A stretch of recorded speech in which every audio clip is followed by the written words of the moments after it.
नमस्कार। बिहार इनसाइट्स में आपका स्वागत है। आज हम लोग एडुटेरिया 7500 प्लस ऑब्जेक्टिव क्वेश्चंस का सेट नंबर 4 करने जा रहे हैं।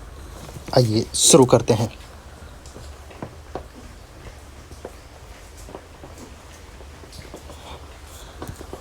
सबसे पहला सवाल है, निम्नलिखित में से कौन सा चालुक्य शासक था जिसने तुंगभद्रा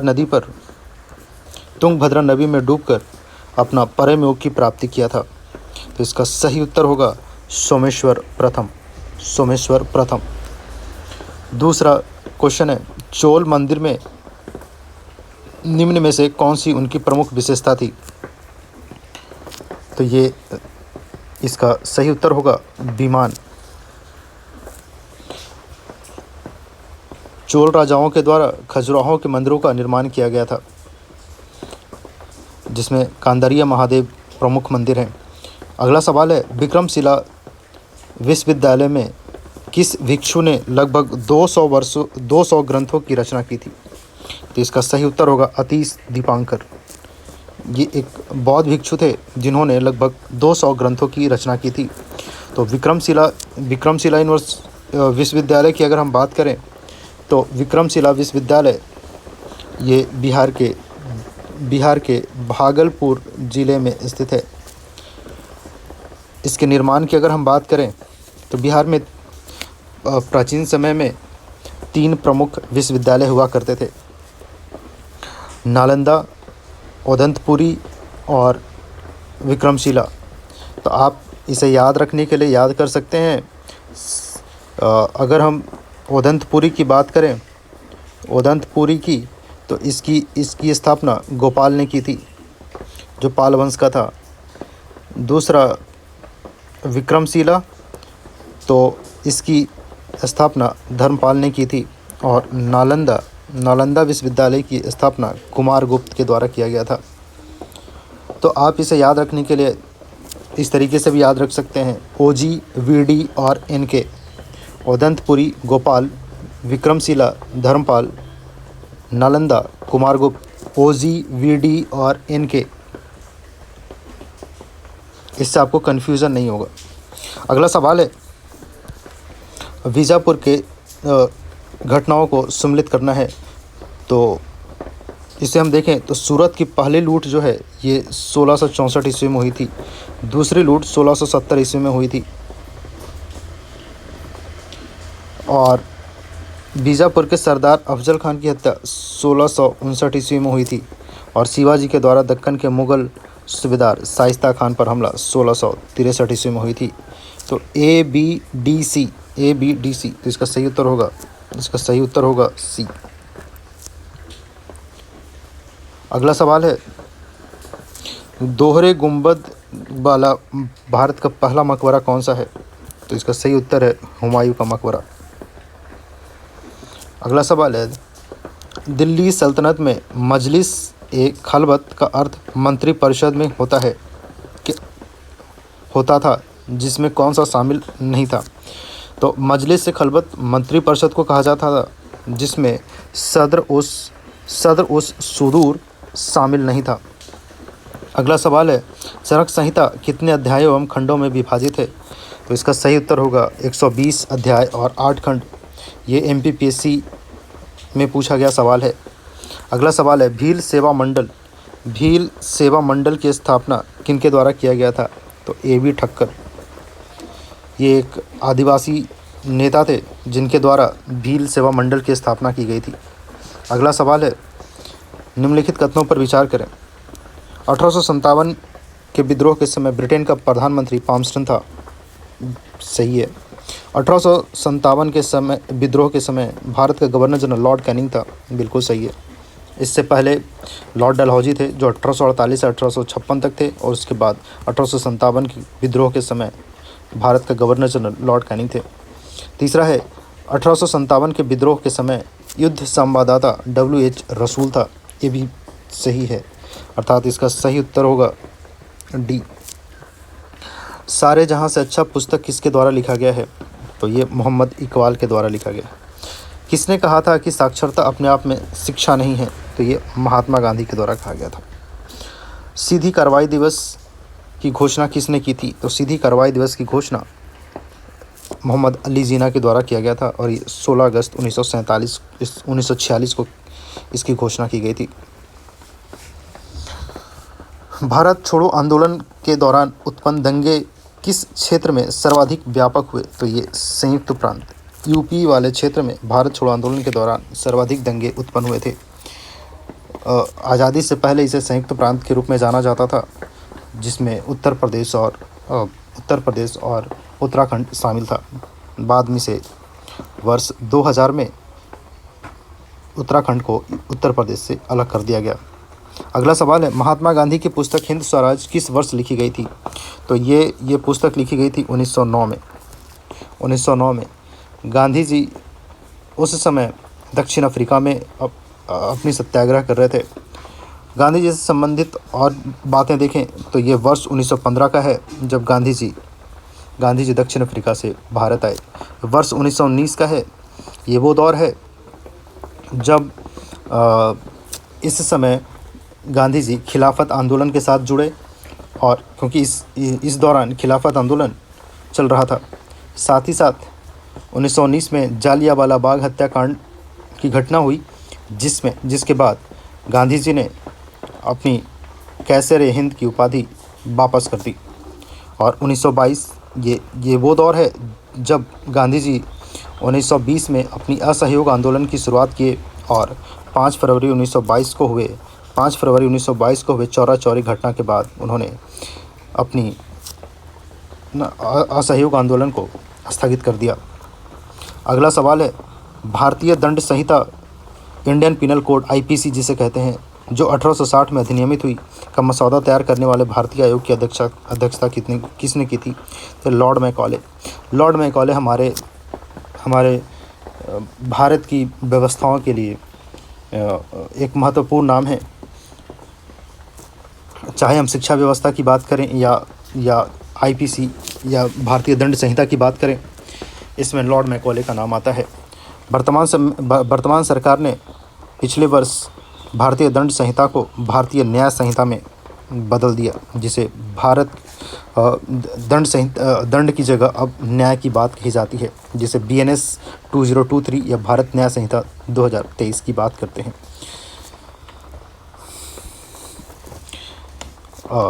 अगला सवाल है, भारतीय संविधान ने केंद्र सरकार की अधिशासी शक्तियों को किस में निहित किया गया है? तो इसका सही उत्तर होगा भारत के राष्ट्रपति के।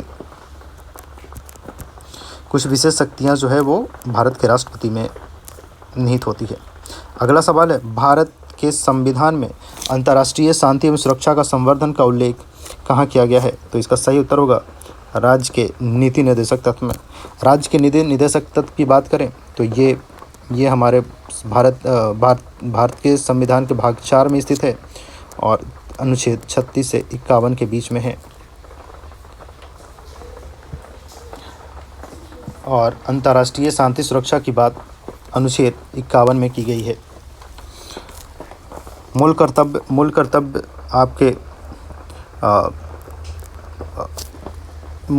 आपके 11 हैं, जो मूल संविधान में नहीं था, जिसे बाद में जोड़ा गया है। अगला सवाल है, शुंगलू समिति की नियुक्ति प्रधानमंत्री के द्वारा क्यों की गई थी? तो राष्ट्र खेल मंडलों के संचालन भ्रष्टाचार के आरोपियों की छानबीन के लिए। अगला सवाल है, एक साधारण विधेयक पर संसद के दोनों सदनों की सम्मिलित बैठक में मतदान हो सकता है यदि एक सदन उसे बिना पारित किए अपने पास कितने माह तक रख सकता है? तो इसका सही उत्तर होगा 6 महीने। किसी भी विधेयक को 6 महीने से ज़्यादा बिना पारित किए नहीं रखा जा सकता है। 6 महीने के भीतर उसे संसद के पटल पे रखा जाना अनिवार्य होता है। अगला सवाल है, जनहित याचिका किसके द्वारा अभियोजित किया जा सकती है? तो इसका सही उत्तर होगा किसी भी व्यक्ति के द्वारा, जिसे हम PIL कहते हैं। कोई भी व्यक्ति किसी भी विषय या किसी भी मुद्दे को लेकर न्यायालय में अपनी याचिका दायर कर सकता है। अगला सवाल है, पंचायती राज व्यवस्थाओं में अनुसूचित जाति व जनजाति की आरक्षण की व्यवस्था किस अनुच्छेद में की गई है? तो इसका सही उत्तर होगा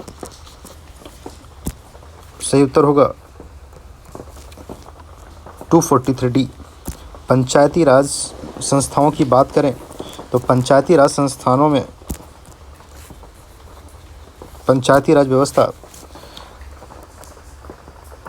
हालांकि आज़ादी के समय से ही इसे राजस्थान के नागौर में लागू किया गया था, परंतु कानूनी रूप से पूरे भारत में 73वां संविधान संशोधन 1992 के द्वारा इसे लागू किया गया। ये भारतीय संविधान के भाग 9 में है और ये संविधान के अनुच्छेद 243 से लेकर 243 के बीच में है।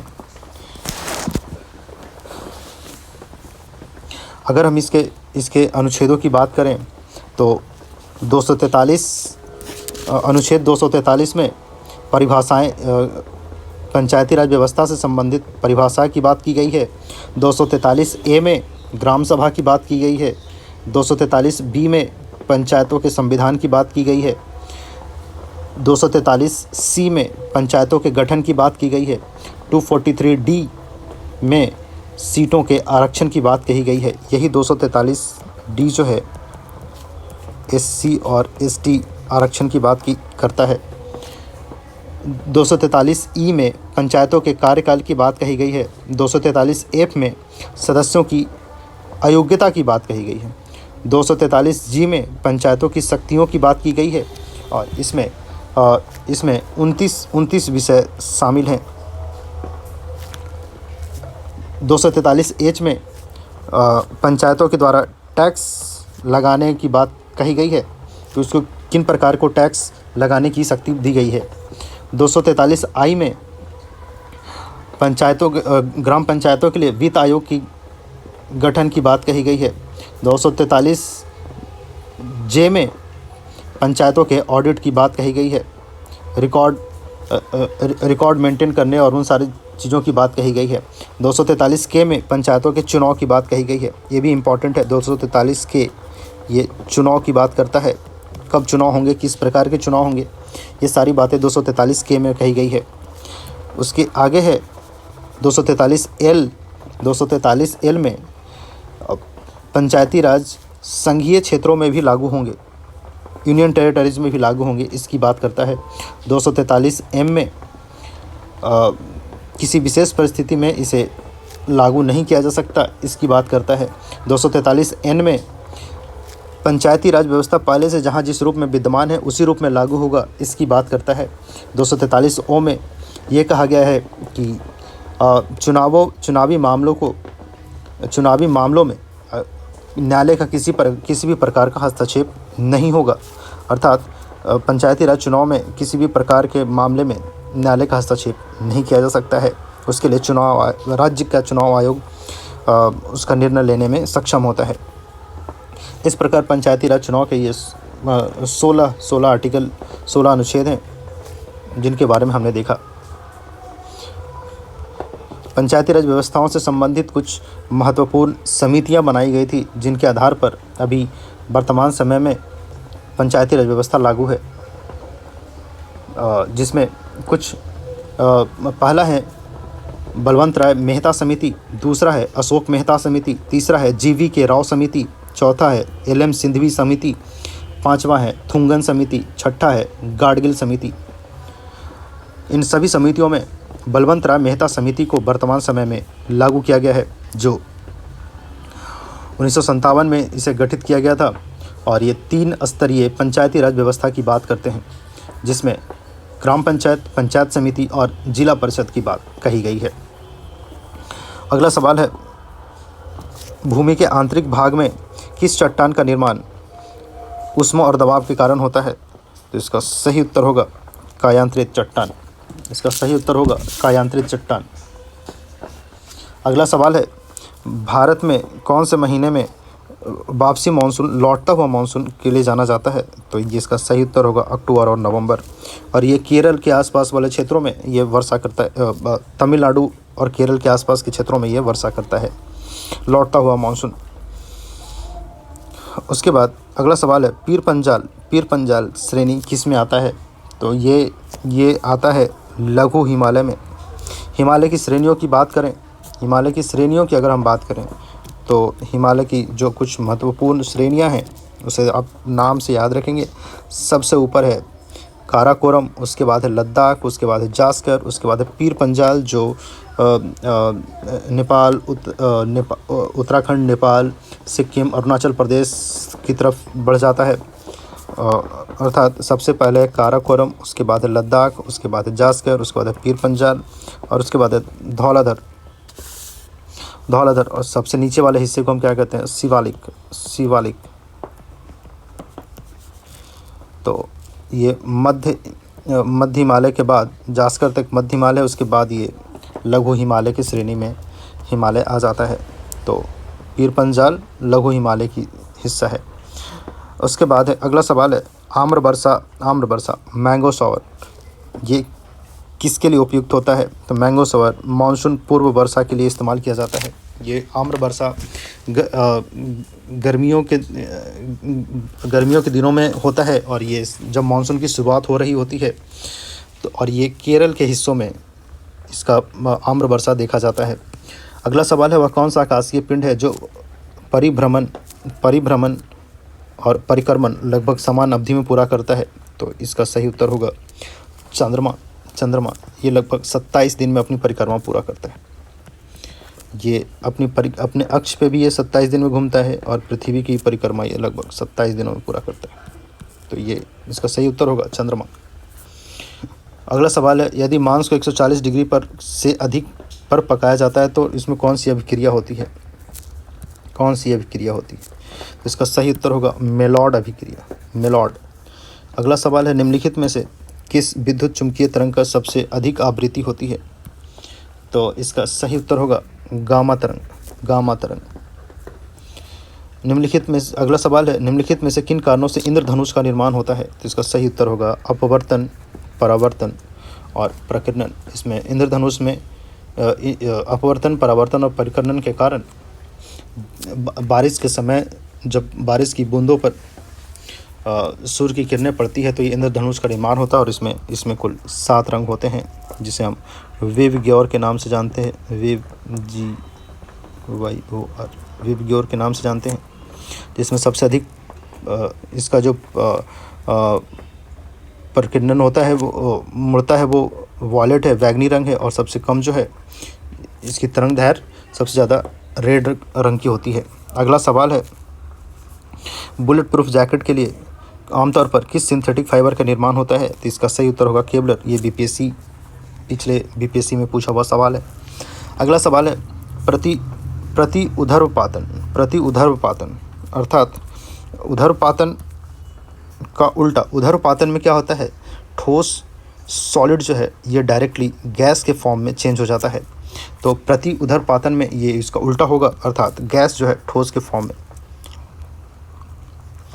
अगला सवाल है किसका उपयोग श्वास परीक्षण में शराबी चालकों की जांच के लिए किया जाता है?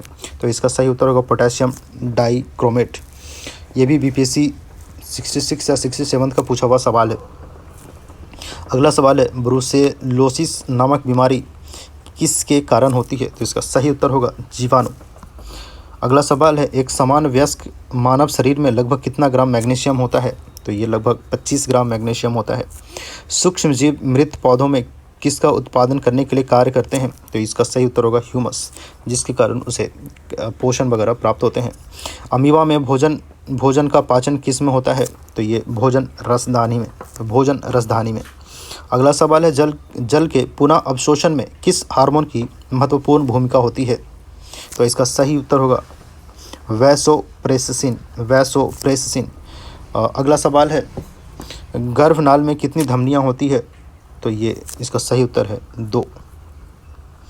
आगे का सवाल देखते हैं निम्नलिखित में से कौन सा मेडुला ऑब्लांगटा का कार्य नहीं है? तो इसका सही उत्तर होगा पेशियों के संकुचन पर नियंत्रण करना। पेशियों के संकुचन पर नियंत्रण करना ये मेडुला ऑब्लांगटा का कार्य नहीं है। रक्तदाब का नियंत्रण करना, हृदय के धड़कन का नियंत्रण करना, उपापचय का नियंत्रण करना, ये सारा मेडुला ऑब्लांगटा का कार्य है। अगला सवाल है, ओटो वॉन गुएरिका 17वीं शताब्दी में किस आविष्कार के लिए प्रसिद्ध हैं? तो इसका सही उत्तर होगा वायु पंप। अगला सवाल है, अल्पावधि में भूमि के किसी अन्य उत्पाद द्वारा अधिशेष को कहते हैं? तो इसका सही उत्तर होगा आभासी लगान। अगला सवाल, अंतर्राष्ट्रीय मुद्रा कोष में निम्न में से किस सम्मेलन का देन है? तो इसका सही उत्तर है ब्रेटन वुड्स सम्मेलन। ब्रेटन वुड्स सम्मेलन कब हुआ था? तो ये ब्रेटन वुड्स सम्मेलन 1944 ईस्वी में हुआ था। और ये अंतर्राष्ट्रीय मुद्रा कोष जिसे हम IMF के नाम से जानते हैं, तो IMF की स्थापना कब हुई थी? तो IMF की स्थापना 1944 में हुई थी। इसका मुख्यालय कहाँ है? तो वाशिंगटन DC।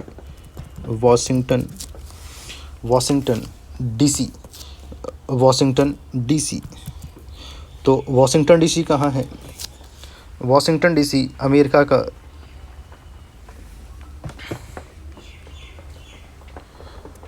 अमेरिका में स्थित है। और इस IMF की वर्तमान समय में चीफ कौन है, चेयरपर्सन कौन है? तो क्रिस्टलिना जॉर्जीवा इसकी अभी चीफ हैं। अगला सवाल है, निम्नलिखित में से चिपको आंदोलन क्या है? तो चिपको आंदोलन के व्यवहारिक पक्ष के रूप में जाना जाता है। किसे व्यवहारिक पक्ष के रूप में जाना जाता है? तो ये है, इसका सही उत्तर है कॉमरेड गोविंद सिंह रावत। तो चिपको आंदोलन क्या है? वनों के संरक्षण के लिए किया गया एक आंदोलन था। अगला सवाल है, लानोज एवं कंपोज घास किस बायोम के अंतर्गत आते हैं? लानोज एवं कंपोज घास किस बायोम के अंतर्गत आते हैं? तो इसका सही उत्तर होगा उष्णकटिबंधीय बायोम। तो ये लानोज एवं कंपोज घास के मैदान, तो लानोज और कंपोज घास के मैदान के बारे में हम कुछ समझ लें तो पूरे विश्व में अलग अलग हिस्सों में, या यूँ कहें कि अलग अलग महादेशों में अलग अलग घास के मैदान पाए जाते हैं। अगर हम बात करें तो अगर ये हमारा उत्तरी अमेरिका है, नीचे में हमारा अब दक्षिणी अमेरिका है, ये हमारा यूरोप का हिस्सा है, और अगर ये अफ्रीका है, और इधर एशिया है, और ये आपका ऑस्ट्रेलिया है, ये न्यूजीलैंड के हिस्से में है। तो इसमें अगर हम बात करें तो जो उत्तरी अमेरिका का हिस्सा है, यहाँ पे पाया जाता है प्रेयरी। नीचे में अर्जेंटीना है, अर्जेंटीना में पाया जाता है पंपास।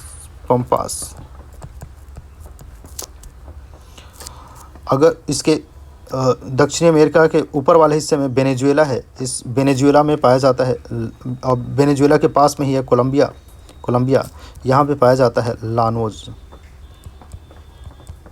लानोज। वहीं पे इसके बीच में हिस्से में ब्राज़ील है, और इस ब्राज़ील में पाया जाता है कंपोज।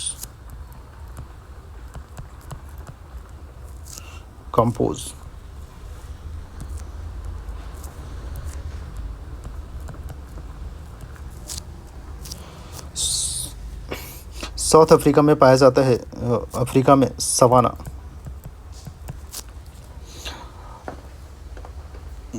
यूरोप, यहाँ पे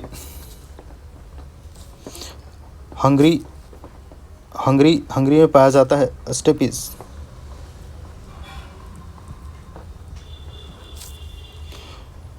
और ऑस्ट्रेलिया में पाया जाता है डाउन्स, और न्यूजीलैंड में पाया जाता है केंटबेरी।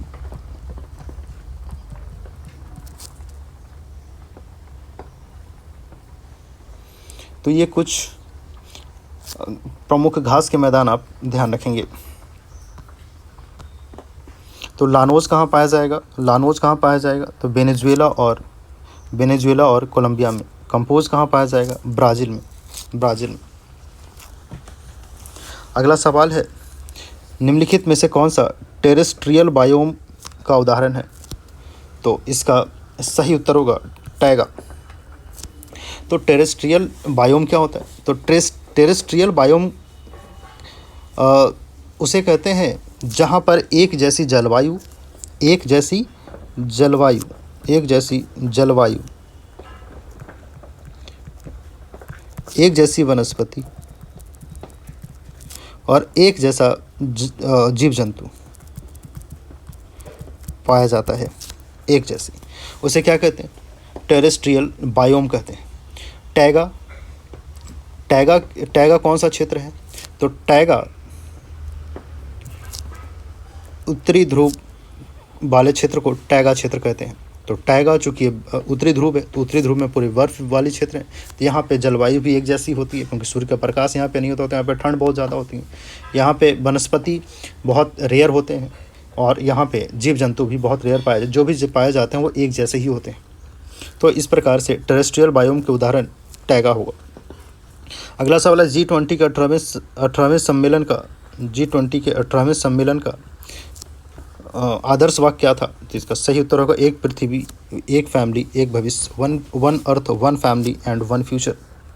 अगला सवाल है मानव विकास सूचकांक में से निम्नलिखित में से कौन सा एक आयाम नहीं है? तो मानव विकास SDI, ह्यूमन डेवलपमेंट इंडेक्स। तो ह्यूमन डेवलपमेंट इंडेक्स में इसमें हम 3 बातों का ध्यान रखते हैं, जिसमें सबसे पहले अगर हम बात करें तो इसमें जीवन जीने की प्रत्याशा की बात करते हैं। तो जीवन जीने की प्रत्याशा की अगर हम बात करें तो इसमें पहला ऑप्शन सही होगा। दूसरा है कि लोगों की शिक्षा की साक्षरता की बात करते हैं, तो ये भी सही होगा। लोगों के जीवन स्तर की स्वास्थ्य की बात करते हैं, तो ये भी सही होगा। पर इसमें स्वच्छता को हम अभी स्वच्छ पर्यावरण की प्राप्ति के लिए इसको हम इंक्लूड नहीं करते हैं, इसके वो पैरामीटर में नहीं है। तो इसका सही उत्तर होगा स्वच्छ पर्यावरण की प्राप्ति हेतु अयोग्यता। इसमें ये ह्यूमन डेवलपमेंट इंडेक्स में ये शामिल नहीं है। वहीं अगर हम बात करें तो ह्यूमन डेवलपमेंट इंडेक्स ये प्रत्येक वर्ष इसकी एक सूचकांक जारी होती है, जिसमें भारत का वर्तमान रैंक 134 आउट ऑफ 193 कंट्रीज़ हैं। अभी 134वें स्थान पर भारत है ह्यूमन डेवलपमेंट इंडेक्स में। अगला सवाल है गहन जिला कृषि कार्यक्रम IADP को किस वर्ष प्रारंभ किया गया था? तो इसका सही उत्तर होगा 1960-61। अगला सवाल है क्षेत्रीय ग्रामीण बैंक की कुल पूंजी में सरकार का हिस्सा होता है? तो इसका सही उत्तर होगा राज्य सरकार का हिस्सा होता है 15%। तो क्षेत्रीय ग्रामीण बैंक की स्थापना कब हुई थी? तो 1975 में इसकी स्थापना। अगला सवाल है निम्नलिखित में से कौन सा संरक्षित क्षेत्र कावेरी बेसिन में स्थित है? तो कावेरी तो ये अगर आप दक्षिण भारत को देखें तो दक्षिण भारत के सबसे निचले हिस्से में कावेरी नदी बहती है और ये मुख्यतः कर्नाटक,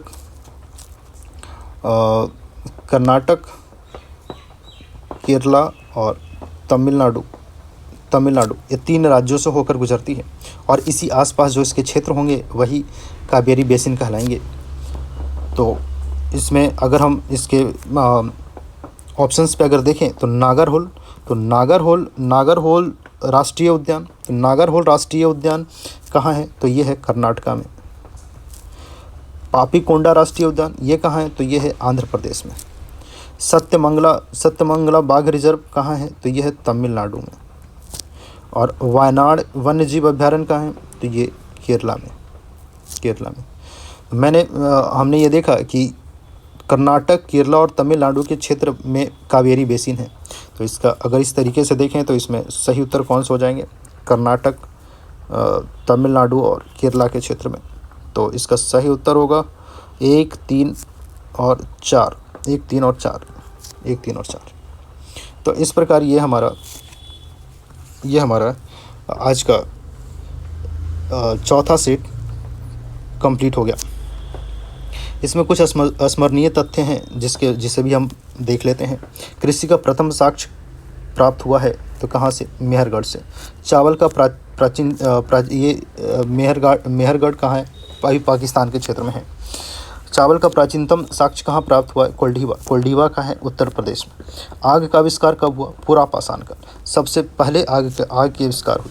मानव द्वारा सर्वप्रथम कौन से फसल उपजाए गए थे? तो जौ। और यही जौ और गेहूं जो है मेहरगढ़ से प्राप्त हुए हैं। मानव द्वारा सर्वप्रथम प्रयोग में लाया गया धातु कौन सा है? तांबा। तो इस सबसे पहले है कॉपर, तांबा, उसके बाद है ब्रॉन्ज और उसके बाद है आयरन, CBI। सबसे पहले कॉपर, उसके बाद ब्रॉन्ज, कांसा, और तीसरा है आयरन। तो ये ध्यान रखेंगे। अगला सवाल है, राष्ट्रीय मानव संग्रहालय स्थित है? तो ये है भोपाल में इसे स्थापित किया गया है। भोपाल के पास से ही भोपाल मतलब मध्य प्रदेश से ही नर्मदा नदी गुजरती है और इस नर्मदा नदी के किनारे ही सबसे पहले मानव जीवन का मनुष्य का कंकाल मिला था। उसके बाद है, सिंधु सभ्यता के प्रमुख बंदरगाह कौन थे? तो इसका होगा लोथल और सुतकोतगा। अगला सवाल है, हड़प्पर मोहनजोदड़ो को संयुक्त या जुड़वा राजधानी कहा गया? किसने कहा है? तो स्टुअर्ट पिगट ने। चूँकि हड़प्पा और मोहनजोदड़ो दोनों एक ही स्थल पे थे, एक ही स्थान पर थे, इसलिए इसे जुड़वा राजधानी भी कहा गया है स्टुअर्ट पिगट के द्वारा। इस प्रकार ये हमारा चौथा प्रैक्टिस सेट कंप्लीट हुआ। अगले वीडियो में हम अगला प्रैक्टिस सेट कंप्लीट करेंगे। तब तक के लिए अपना ख्याल रखें। धन्यवाद।